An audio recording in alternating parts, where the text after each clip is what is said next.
So this is part 2, and this is how you swirl the cream cheese inside the earthquake cake. I'm telling you guys, this is really good stuff here.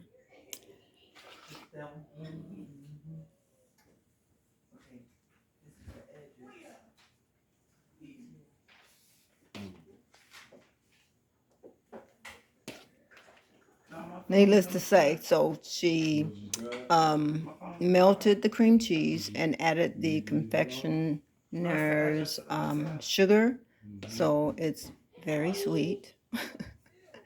I would probably, instead of using the sugar, which would make it taste a bit different, but I would use probably, so the problem is that if I use liquid, it's just definitely going to turn out differently.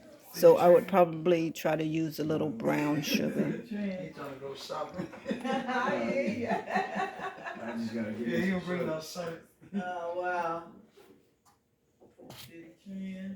Can't wait to see when this comes out. It's going to be so nice. I need some more stuff in it. Maybe this one.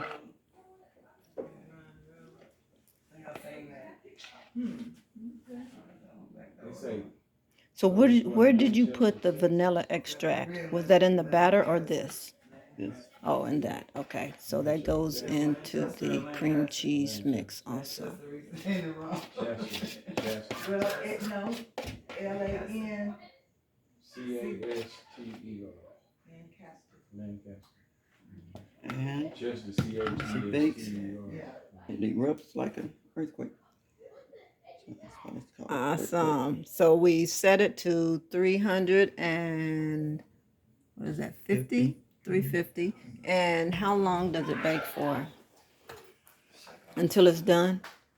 Yep. Yep, sounds good to me.